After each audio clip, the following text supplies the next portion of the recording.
Assalamualaikum warahmatullahi wabarakatuh.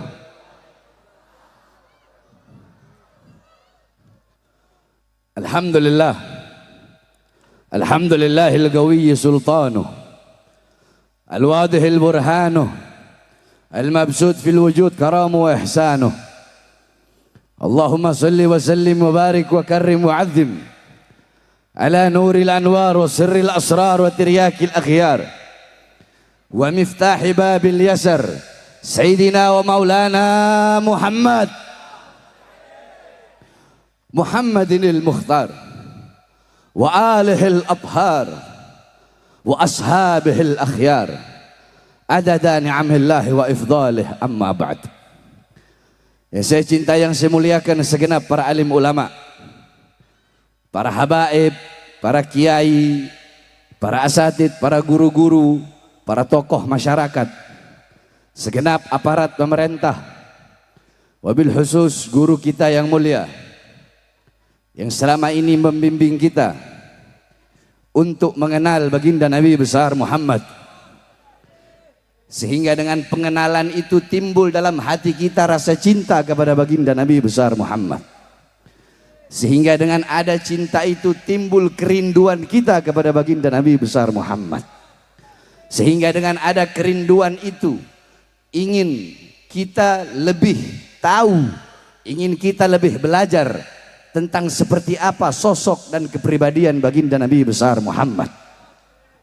Dan perantara daripada itu semua yaitu guru kita Al-Habib Alwi bin Muhammad Al-Attas. Mudah-mudahan Allah panjangkan umur beliau, Allah sehatkan jasmani dan ruhani beliau, abah beliau, keluarga beliau, anak istri beliau, semuanya Allah permudah urusan dunia akhirat.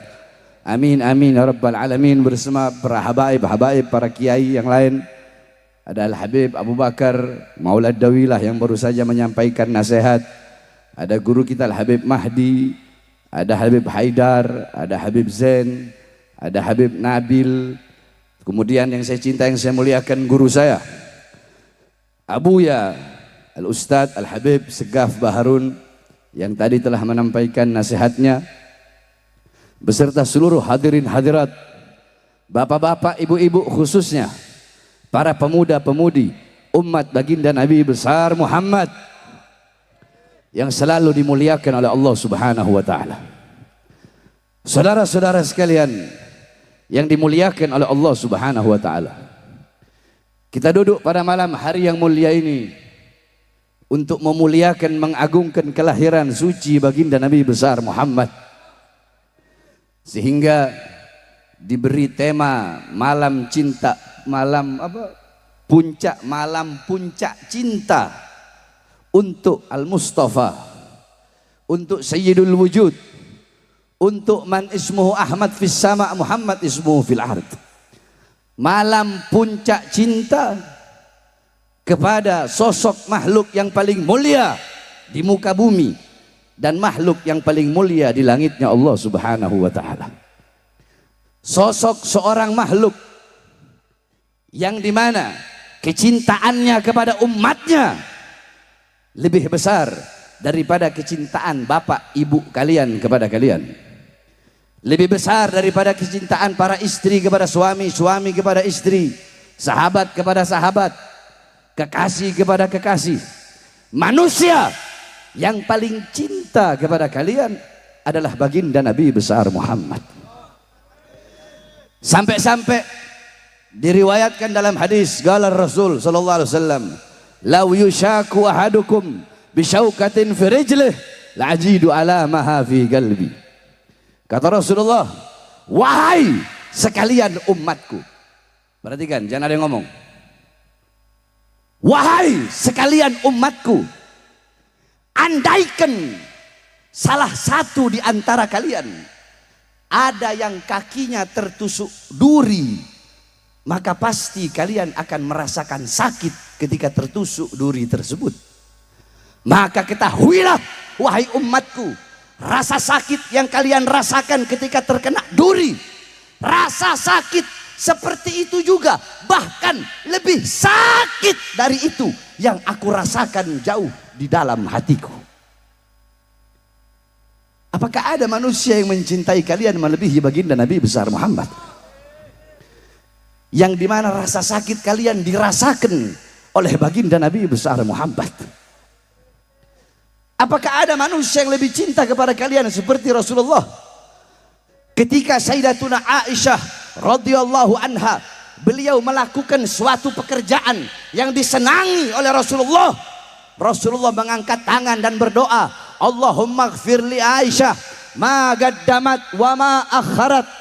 Ya Allah, ampunilah dosa-dosa Aisyah, dosa-dosa yang telah lalu, dosa-dosa yang akan datang, dosa-dosa yang tampak, dosa-dosa yang tidak tampak. Sayyidatuna Aisyah ketika mendengar doa Rasulullah, beliau loncat-loncat kecil, saking senangnya, saking bahagianya didoakan oleh Rasulullah sallallahu alaihi wasallam. Kemudian Rasulullah berkata, wahai Aisyah, apakah engkau senang dengan doaku tadi? Sayyidatuna Aisyah berkata, siapa yang tidak senang didoakan oleh makhluk mulia sepertimu ya Rasulullah? Apa kata Rasulullah? Ketahuilah wahai Aisyah, jikalau engkau senang dengan doaku seperti tadi, maka doa yang seperti itulah setiap saat aku minta kepada Allah untuk umatku. Ini hanya sebagian, ini hanya setetes. Yang saya ceritakan setetes daripada seluruh samudra cinta Nabi Muhammad kepada umatnya. Saudara-saudara, Rasulullah pernah berkata di hadapan para sahabat, kenapa saya bahas cinta? Saya bahas cinta karena ini malam puncak cinta, muntahal mahabbah. Ada muntahal khasyah, ada muntahal khauf, ada puncak rasa takut, ada puncak rasa khawatir, ada puncak rasa mahabbah. Apa itu muntahal khauf? Apa itu puncak rasa takut kepada Allah? Puncak rasa takut kepada Allah sebagaimana yang dilakukan oleh baginda Nabi besar Muhammad. Ketika Nabi Muhammad sedang sholat, Allah buka hijab, kushifal hijab, dibuka hijab. Nabi Muhammad SAW melihat Allah tampakkan sorga. Sedang sholat, Nabi Muhammad menggerakkan tangannya seakan-akan ingin mengambil sesuatu. Kemudian beliau letakkan kembali tangannya. Tiba-tiba Allah perlihatkan neraka. Kemudian beliau mundur seakan-akan ketakutan dan melanjutkan sholatnya. Selesai sholat, sahabat berkata, ada apa ya Rasulullah? Rasulullah berkata, Allah bukakan bagiku tadi tentang sorga dan neraka. Aku melihat sorga ada buah yang besarnya seperti tempayan. Aku ingin mengambil buah itu dan ingin kuperlihatkan kepada kalian. Tiba-tiba Allah bukakan neraka. Aku melihat ada sebuah api, yang itu api seakan-akan ingin melahapku. Makanya aku mundur. Ketika Rasulullah mundur, ada satu kata dari Rasulullah yang merupakan muntahal khauf. Apa kata itu? Rasulullah berkata, ha'ana minhum. Apakah aku bagian dari penghuni tempat itu? Itu pertanyaan Rasulullah. Ha'ana minhum, ya Allah. Apakah aku bagian dari tempat itu? Apa tempat itu? Neraka. Nabi Muhammad masih nanya, apakah aku bagian dari tempat itu? Ini adalah puncak daripada rasa takut kepada Allah. Apa itu? Tidak pernah merasa aman dari azab dan siksa Allah, sekalipun beliau seorang nabi, seorang rasul, seorang kekasih Allah yang pasti dijamin masuk surga. Bukan hanya dijamin masuk surga, tapi surga Allah ciptakan untuk Nabi Muhammad, tapi beliau masih takut kepada nerakanya Allah Subhanahu wa taala. Ini puncak rasa takut. Terus mau sok-sokan, oh saya Habib, saya cucu Nabi, saya pasti masuk surga. Goblok. Oh saya kiai, saya ustadz, saya punya ilmu, saya pasti masuk surga. Goblok. Oh saya Habib, saya cucu Nabi, saya mau maksiat, mau berbuat dosa, pasti masuk surga. Nggak. Imam Ali Zainal Abidin berkata, apa kata Imam Ali Zainal Abidin? Innallaha khalaqal jannah liman ata'ahu walau kana abidan habasyian wa khalaqallahu an-nar liman asa'ahu walau kana malikan qurasyian. Sesungguhnya Allah Subhanahu wa taala menciptakan sorga bagi hamba-hamba yang taat kepadanya, sekalipun hamba yang taat itu dari golongan budak-budak Habasyah. Dan Allah menciptakan neraka bagi hamba-hamba yang tidak taat, bagi hamba-hamba yang tidak patuh, yang berbuat dosa, maksiat, mungkarat, dolalat, sayyiat, mukhalafat, sekalipun dari golongan pembesar-pembesar Quraisy. Saudara-saudara, ini adalah muntahal khauf, muntahal khasyah, puncak rasa takut kepada Allah, tidak pernah merasa aman dari azab dan siksa Allah. Lantas Beb, apa muntahal mahabbah? Apa puncak daripada rasa cinta kepada Rasulullah sallallahu alaihi wasallam? Saudara-saudara, puncak daripada rasa cinta kepada Rasulullah sallallahu alaihi wasallam adalah sebagaimana yang dilakukan oleh para sahabat-sahabat baginda Nabi besar Muhammad. Lihatlah Sumayyah binti Khabbad, ibunda daripada Amr bin Yasir. Sumayyah binti Khabbad seorang wanita tua renta. Dia dan suaminya, dia dikubur setengah badan. Perutnya ditusuk tombak keluar isi perutnya. Dipaksa untuk keluar dari ajaran Nabi Muhammad SAW. Apakah Sumayyah binti Khabbad lebih memilih kebebasan dunia, kesenangan dunia, kejayaan dunia, kemakmuran dunia, sehingga harus meninggalkan Nabi Muhammad? Dikubur setengah badan, disiksa, dicambuk, kehujanan, kepanasan, isi perutnya keluar. Sumayyah binti Khabbad lebih memilih mati daripada harus meninggalkan ajaran baginda Nabi besar Muhammad. Sumayyah binti Khabbad ini wanita. Sengaja saya jelaskan pertama yang wanita dulu, bagaimana yang laki-lakinya. Sayyidatuna Nusaybah diberi gelar Hamiyatul Rasul, sang pelindung Rasulullah, sang penjaga Rasulullah. Ketika perang, tangan kanannya putus. Ini perempuan, tangan kanannya putus, tangan kirinya putus. Untuk apa? Untuk membela Rasulullah, menjaga Rasulullah, agar tidak ada satu helai pun rambutnya Rasulullah jatuh di muka tanah. Sayyidatuna Nusaybah rela kehilangan tangan kanannya dan tangan kirinya untuk melindungi Rasulullah. Itu seorang wanita, saudara-saudara. Beliau lebih memilih kehilangan kedua tangannya, lebih memilih kehilangan nyawanya, lebih memilih ruhnya terpisah dari jasad daripada harus meninggalkan Nabi Muhammad di medan peperangan, saudara-saudara. Dan masih banyak lagi para sahabat-sahabat yang begitu luar biasa.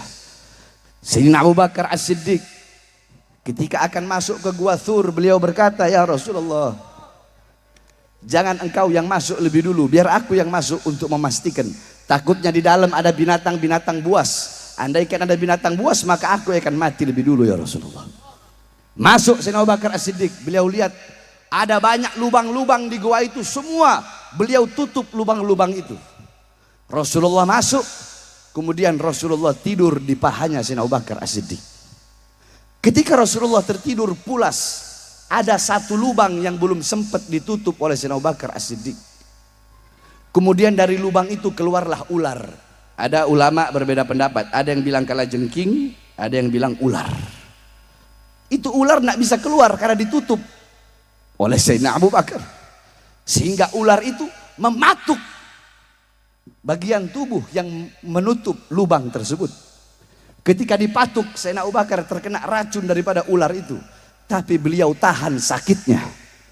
Sampai beliau nggak kuat nahan sakit, air mata beliau menetes di pipi suci Rasulullah SAW. Ketika air mata itu menetes, Rasulullah bangun dan berkata, "Wahai Abu Bakar, kenapa kau menangis? Apakah kau tidak rela, kau nggak ridho menemaniku?" Kata Sayyidina Abu Bakar, "Siapa yang tidak rela, siapa yang tidak ridho ya Rasulullah? Hanya saja tadi aku digigit oleh binatang berbisa, aku tahan agar engkau tidak, aku tahu agar engkau sedang lelah, sedang capek, sengaja aku tidak bergerak agar engkau tidak terbangun, tapi air mataku membangunkanmu karena aku tidak kuat menahan sakitnya ya Rasulullah." Diambil bagian tubuh itu dan dicium oleh Rasulullah. Sebab ulama masih beda pendapat, ada yang bilang tangan, ada yang bilang kaki, ada yang bilang ini. Akhirnya saudara-saudara, sembuhlah rasa sakit tersebut. Nah, ketika Rasulullah dalam gua Thur, Sayyidina Abu Bakar punya anak yang bernama Sayyidatuna Asma binti Abi Bakar, suami istri daripada Zubair ibn Awam. Sayyidatuna Asma binti Abi Bakar dalam keadaan hamil tua, beliau membawakan makanan untuk Rasulullah. Ditaruh itu makanan di perutnya karena lagi hamil tua, nggak muat. Maka beliau punya selendang, beliau sobek menjadi dua, kemudian beliau ikat. Makanya beliau diberi gelar yang memiliki dua selendang. Beliau sobek jadi dua, beliau ikat, beliau taruh, kemudian beliau tanpa alas kaki, kakinya bernanah, kakinya mengeluarkan darah, hanya untuk membawakan makanan untuk baginda Nabi besar Muhammad SAW. Saudara-saudara, puncak rasa cinta kepada Rasulullah adalah ketika wafatnya Rasulullah.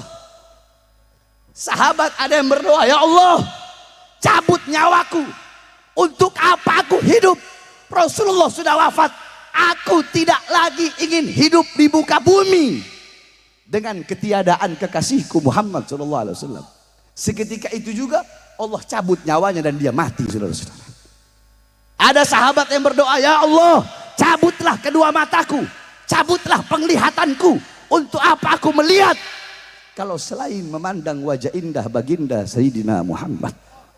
Seketika itu juga Allah cabut pandangannya sehingga dia menjadi buta. Puncak rasa cinta adalah ketika seorang wanita tua renta, ja'at imra'atun li Aisyah faqalat ya Aisyah ikshif li gabran Nabi sallallahu alaihi wasallam, fakashafat fadakhalat fabakat hatta matat. Perempuan tua ini berkata, wahai Aisyah, bukakanlah bagiku pintu kuburnya Nabi Muhammad. Karena Rasulullah dikuburkan di kamarnya Sayyidatuna Aisyah. Dibuka pintu kamar, ini perempuan masuk ke dalam, dia menangis di depan kuburnya Rasulullah sampai dia mati saat itu juga membawa kerinduannya kepada Rasulullah SAW. Ini adalah muntakhal mahabbah, puncak daripada rasa cinta kepada Rasulullah. Puncak rasa cinta bukan dengan kita duduk berkumpul di sini, tetapi puncak rasa cinta kepada Rasulullah bagaimana engkau pulang dari majelis puncak rasa cinta ini, mendengarkan nasihat-nasihat dari para habaib, para kiai, para ulama, para guru-guru, kemudian engkau amalkan di rumahmu, engkau membuktikan kecintaanmu kepada Rasulullah dengan menjadikan Nabi Muhammad sebagai uswahmu, gutwahmu, teladanmu, pedomanmu, maka itulah engkau telah memiliki puncak kecintaan kepada Rasulullah SAW. Sebab banyak orang sekarang, saya umat Muhammad, saya orang Islam, saya umat Nabi Muhammad SAW, saya umat Islam. Coba kau lihat saudara-saudara, di Indonesia yang paling banyak berbuat dosa, yang paling banyak berbuat maksiat, yang paling banyak melacur, yang paling banyak narkoba, yang paling banyak judi, yang paling banyak korupsi, yang paling banyak maling, yang paling banyak mencuri, bukan orang-orang Kristen, bukan orang-orang Buddha, bukan orang-orang Hindu. Nanti lihat Desember ini, malam tahun baru, yang paling banyak berbuat dosa, yang paling banyak berbuat maksiat, yang paling banyak bertasabuh kepada orang-orang kafir, kepada orang Nasrani, kepada orang-orang Yahudi, yang paling banyak adalah abnaul muslimin, putra-putri Islam kita. Coba kau lihat sendiri, kau punya mata, buka matamu kau lihat. Kenapa? Karena kita sebagai orang tua tidak pernah mendidik putra-putri kita dengan pendidikan Rasulullah. Sehingga semakin hari anak-anak muda kita buta Islam, buta Al-Quran, buta iman, nggak kenal Allah, nggak kenal Rasulullah, nggak kenal iman, nggak kenal Islam, nggak kenal akhlak, nggak kenal adab. Bagaimana mau kenal Islam? Bagaimana mau kenal iman?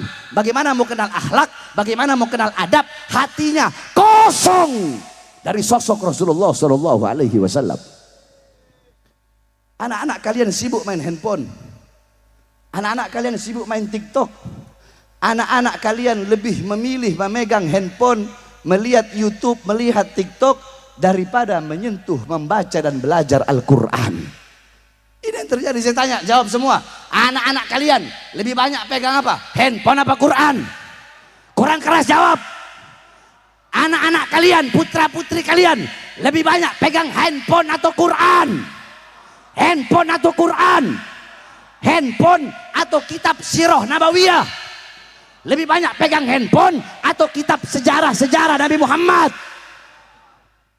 Kalian sebagai orang tua yang menjauhkan putra-putri kalian daripada ajaran baginda Nabi besar Muhammad sallallahu alaihi wasallam. Saudara-saudara, dan perkara ini, hal ini sudah Nabi Muhammad sampaikan 1400 tahun yang lalu. Apa kata Rasulullah? Qala Rasul la tattabi'unna sanana aw sunana alladzina min qablikum shibran bi shibrin wa dhira'an bi dhira'in hatta law dakhalu fi juhri dhab la taba'tumuhum. Qila ya Rasulullah al yahud wan nasara, qala faman.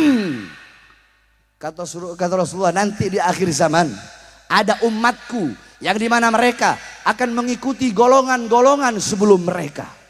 Mereka akan mengikuti golongan-golongan sebelum mereka.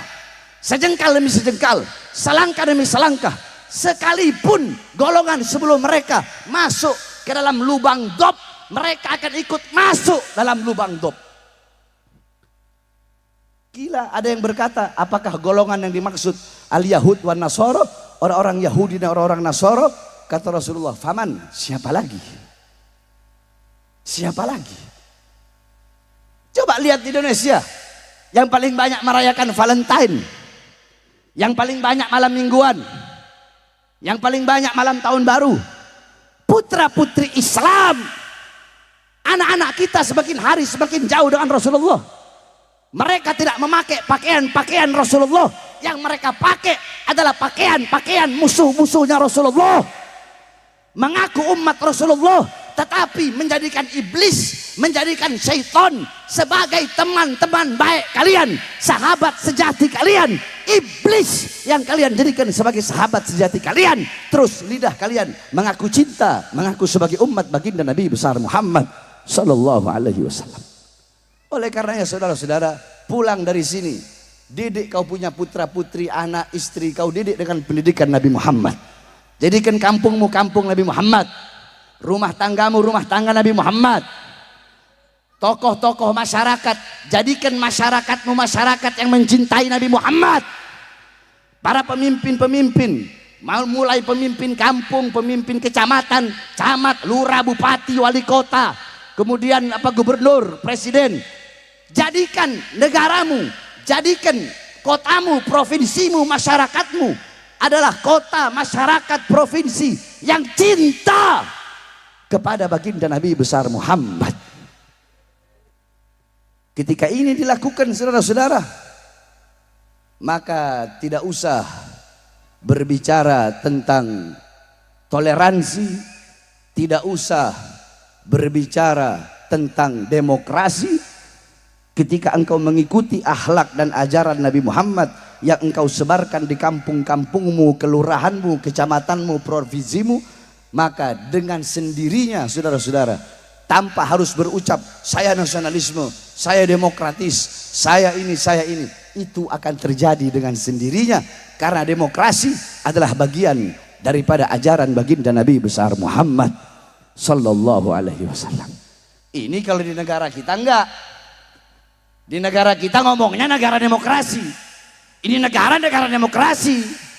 Tapi perbedaan pendapat yang kita sampaikan, ya, para ustadz, para dai, para kiai, para habaib, yang kita sampaikan dianggap provokasi. Katanya negara demokrasi.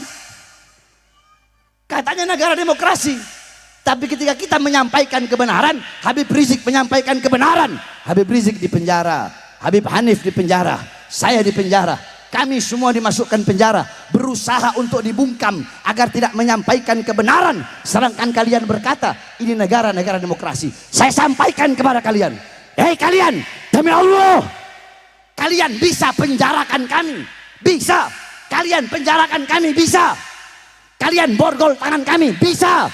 Kalian masukkan kami dalam bui, bisa. Kalian asingkan kami, bisa. Kalian mau halangi kami dari dunia luar, bisa. Penjarakan kami, borgol kami, bahkan kalau kalian bisa silahkan bunuh kami. Tetapi demi Allah, suara-suara kebenaran, suara-suara keadilan yang kami sampaikan untuk bangsa dan rakyat Indonesia tidak akan pernah bisa kalian padamkan dan penjarakan sampai hidup umur kalian, saudara-saudara. Kalian bisa memenjarakan saya, memborgol saya, tapi kebenaran-kebenaran yang saya sampaikan, Habib Rizik sampaikan, Habib Hanif dan para habaib, para kiai-kiai, yang Kiai Munawir sampaikan, yang Kiai, anak taunya beliau ini suka begini-begini. Kiai siapa? Kiai Ainul Yakin, ya Allah, namanya masuk luar biasa. Ya, Kiai Ainul Yakin sampaikan kebenaran, cuma untungnya beliau nggak dikriminalisasi, itu aja. Yang dikriminalisasi Rizik, saya, tapi itu era Mulyono, itu rezim Mulyono. Sekarang siapa? Prabowo. Oke, kita bahas Prabowo sekarang. Mau?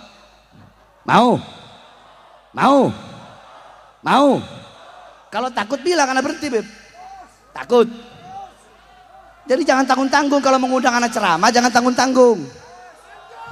Hah?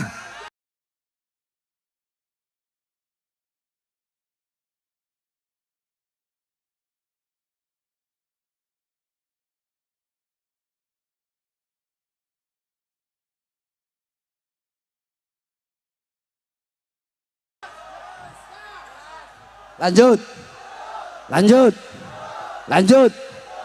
Baik. Ini permintaan umat. Saudara-saudara, ceramah saya di Lampung kemarin, ceramah saya lagi di beberapa daerah setelah Prabowo dilantik menjadi presiden. Saya melihat dari pidato-pidatonya, saya orang itu prasangka baik dulu dari pidatonya. Dari pidatonya Prabowo berkata, tidak boleh rakyat yang melayani pemimpin, tapi pemimpin yang harus melayani rakyat. Bagus nggak? Dukung nggak?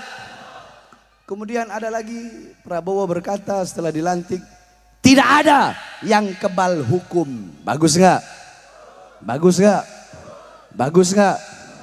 Prabowo berkata, kalau tidak mau bekerja, silakan keluar dari kabinet saya. Bagus nggak? Jadi Prabowo ingin menegakkan hukum yang adil, tajam di atas, tajam di bawah. Nah, kebijakan-kebijakan yang baik seperti ini wajib untuk kita dukung. Jadi kalau ada yang baik ya kita bilang baik. Kalau ada yang nggak baik ya kita bilang nggak baik. Selesai, gampang. Bahar bin Smith itu. Bahar bin Smith ada yang benar, ya dia bakal bilang benar. Salah, dia bakal bilang salah. Nggak ada tawar menawar dengan saya, saudara-saudara. Kalau kalian mau bunuh saya, bunuh silahkan. Kenapa? Karena saya orang yang sudah pernah mati berkali-kali, saudara-saudara.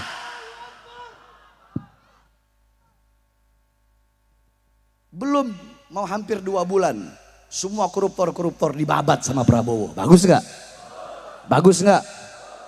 Kepedulian Prabowo kepada Palestina, bagus nggak? Bagus. Bahkan nanti ini acara Reuni 212 dipermudah ketika masa pemerintahan Prabowo dibandingkan dengan rezimnya Mulyono. Betul? Bagus nggak? Tapi ingat, saya ingin sampaikan kepada Prabowo, kalau memang tidak ada yang kebal hukum, maka jangan tebang pilih dalam masalah korupsi.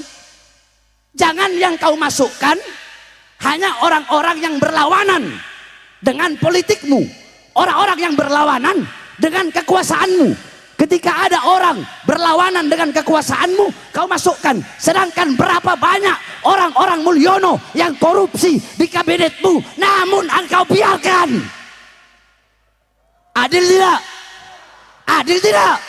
Adil tidak? Jadi kalau Prabowo konsisten dengan omongannya, babat rata semua. Kami rakyat ada di belakang untuk mendukungmu, membabat rata, memiskinkan, bahkan kalau bisa matikan koruptor di Indonesia, saudara-saudara. Tapi jangan hanya tebang pilih. Giliran Tom Lembong cepet, Giliran yang lain usut itu Mulyono itu. Prabowo, jangan mau kau diatur-atur sama Mulyono, jangan mau diatur-atur sama Jokowi, karena dugaan saya dengan Jokowi memasukkan anaknya di dalam wakilnya Prabowo itu adalah merupakan dinasti kekuasaan Jokowi yang ingin berkuasa sepenuhnya di negara kesatuan Republik Indonesia, saudara. Jadi kalau yang benar kita bilang yang benar kita bilang benar, ada baiknya kita bilang baiknya. Dan itu nasihat saya. Itu nasihat saya. Oleh karenanya saudara-saudara sekalian, kita doakan insya Allah Prabowo terlepas dari belenggu Jokowi. Prabowo terlepas dari belenggu-belenggu syaitan, terlepas dari belenggu-belenggu Mulyono, terlepas dari rantai-rantai politik yang membelenggunya.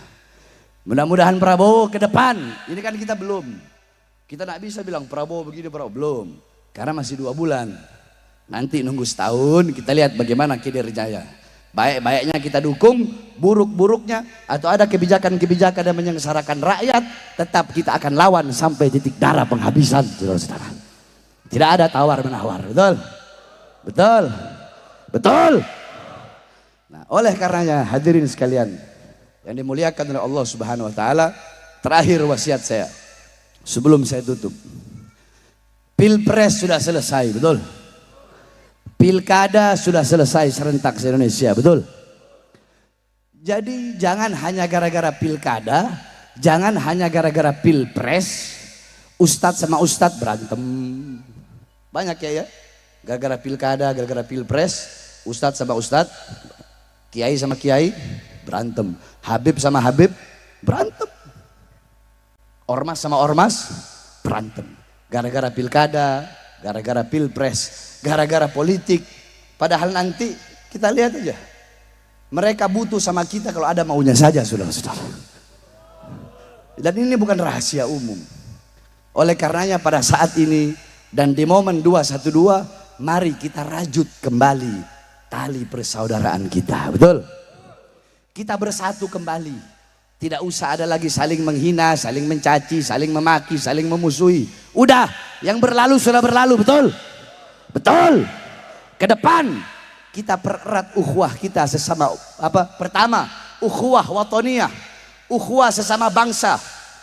Kita bersatu sesama bangsa walaupun beda agama. Yang Kristen, yang Buddha, yang Hindu, yang Katolik, ya, walaupun kita tidak satu agama, tapi kita disatukan dengan satu kesatuan, satu bendera merah putih, satu Garuda Pancasila, satu Bhinneka Tunggal Ika, satu negara kesatuan Republik Indonesia. Yang kedua, ayo sekarang kita pererat persaudaraan sesama Islam, sesama umat Islam, apapun mazhabnya, apapun torikohnya, apapun bendera-bendera majelis taklimnya, apapun berbeda warna-warna bendera-bendera majelis, kita disatukan dengan bangsa Sayyidina Muhammad. Kita disatukan dengan bangsa Sayyidina Muhammad. Kita disatukan dengan umat Sayyidina Muhammad. Sedangkan umat Sayyidina Muhammad tidak akan bertekuk lutut kepada siapapun, saudara-saudara. Gak akan. Umat Nabi Muhammad tidak akan pernah bertekuk lutut di hadapan siapapun. Yang kedua. Yang ketiga, kita bersatu sesama kawan seperjuangan, betul? Mungkin kemarin ada yang terpisah, ada yang berbeda pendapat. Sekarang sudah selesai. Ayo, para ustadz, para kiai, para habaib, semuanya kembali kita bersatu untuk sama-sama kita menjaga agama Islam yang kita cintai dan menjaga kesatuan negara Republik Indonesia. Dan sekali lagi saudara-saudara sekalian yang dimuliakan oleh Allah Subhanahu wa taala. Beberapa bulan ini ada banyak ancaman-ancaman kepada saya. Saya buka, ada banyak ancaman-ancaman kepada saya. Saya ingatkan kepada kalian yang mengancam-ngancam saya. Saya Bahar bin Smith. Jiwa saya jiwa pejuang. Jiwa saya jiwa pejuang. Dimanapun diletakkan, tetap saya akan bertahan. Saya tidak peduli seberapa besar siksaan, ancaman, dan hukuman. Tetap saya tidak akan pernah tunduk kepada ketidakadilan. Tidak akan pernah tunduk kepada penguasa yang zolim.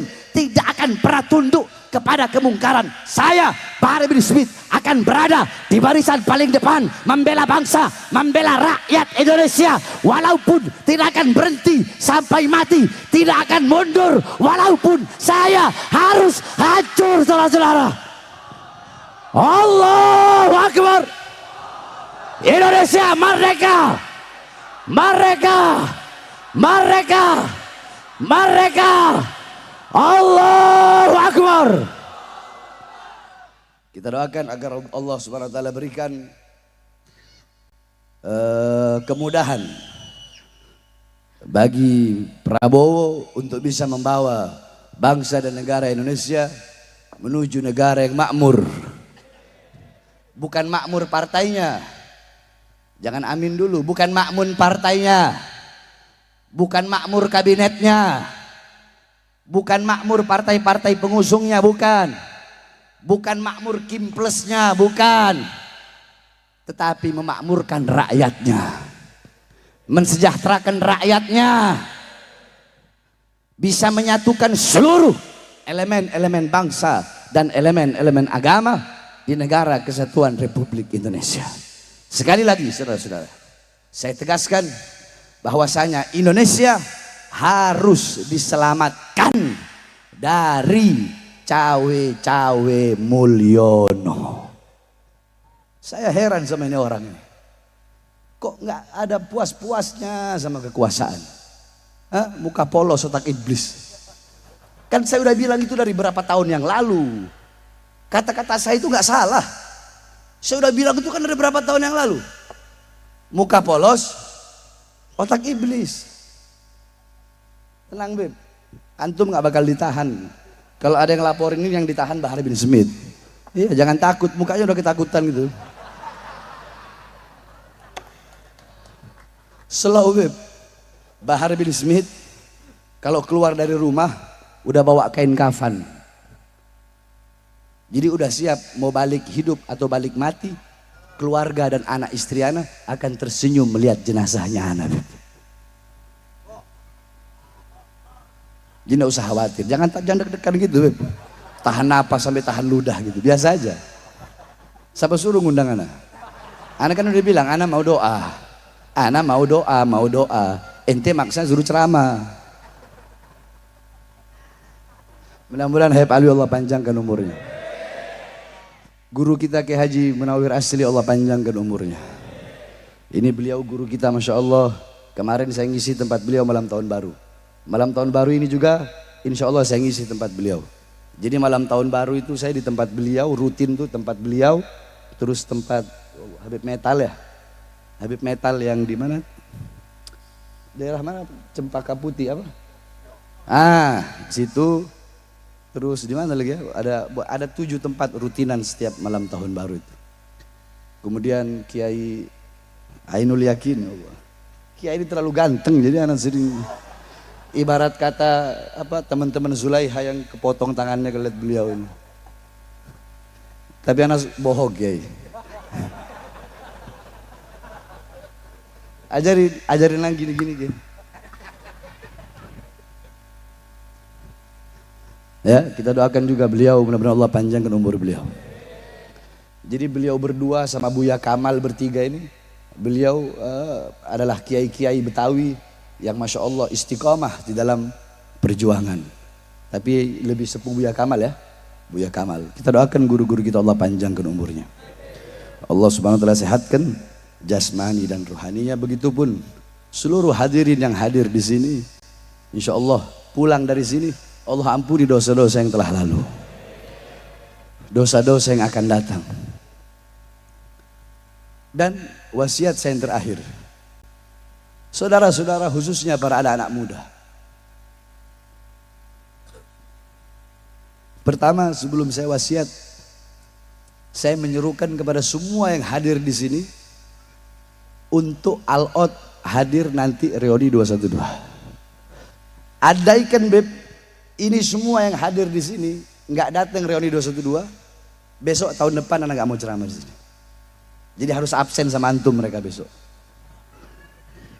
Saya tanya semua, siap hadir reuni 212? Siap hadir reuni 212? Ah, ya sudah kalau siap. Ini kan jam berapa ini? Nggak usah pulang. Bagaimana kalau kita konvoy bareng-bareng? Setuju? Bareng sama saya. Kita konvoy. Konvoy bareng-bareng keren. Ha? Bagaimana? Setuju? Tergantung beliau. Setuju? Pak Luis setuju kita konvoy. Jam berapa? Ini kan 12:30. Jadi biar beliau berdua ceramah yang panjang dulu. Jam 2 selesai, ada makanannya nggak? Nggak ada makanan.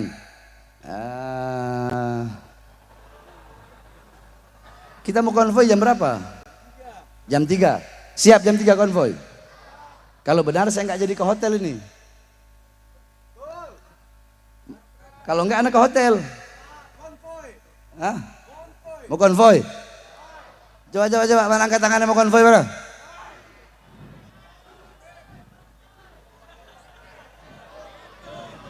Itu yang nggak mau ikut konvoy takut bini tuh.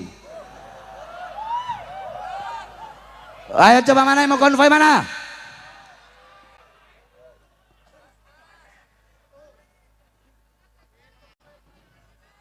Hah? Jangan dihitung. Udah mana suaranya? Suara. Ayo yang mau konvoy 212. Mana suaranya? Siap. Yang nggak ikut konvoy. Konvoy berarti itu. Konvoy. Jam berapa? Jam 3 ya? Jam 3 konvoy. Nanti kita konvoy bareng-bareng. Ya? Kita konvoy bareng-bareng, kita mengetuk pintu langit, meminta kepada Allah semoga dengan munajat akbar istighosa isti'anah reuni 212 kita mengetuk pintu langit dengan revolusi akhlak. Insya Allah Indonesia menjadi Indonesia yang berkah, dan Indonesia dan Palestina mendapatkan kemerdekaannya. Amin amin ya rabbal alamin. Ini saja yang dapat saya sampaikan. Ya, nanti ingat kita konvoy bareng-bareng. Titiknya dari situ mulai konvoynya tuh. Jadi nanti diatur sama laskar sama panitia, ente orang ada di belakang sana. Kalau perlu kita minta aparat kepolisian untuk ngawal sampai ke Monas. Takutnya nanti terjadi hal-hal yang tidak diinginkan. Sebab kalau anak yang pimpin biasanya beda. Ngelihat itu dikit, bawaannya pengen perang.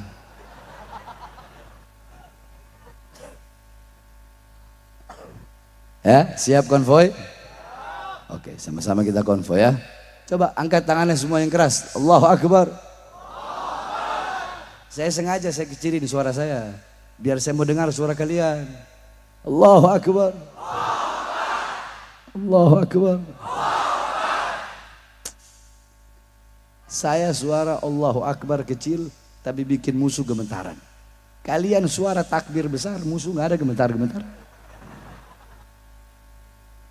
Allahu Akbar. Allahu Akbar. Allahu Akbar. Siap lawan pengkhianat bangsa. Siap lawan para koruptor. Siap mati demi NKRI. Siap hancur demi Islam. Siap binasa demi Indonesia. Allahu Akbar. Allahu Akbar. Allahu Akbar. Indonesia merdeka. Allahu Akbar. Walafu minkum. Wassalamualaikum warahmatullahi wabarakatuh. Hiduplah Indonesia Raya. Indonesia tanah airku, tanah tumpah darahku. Di sanalah aku berdiri, jadi pandu ibuku. Indonesia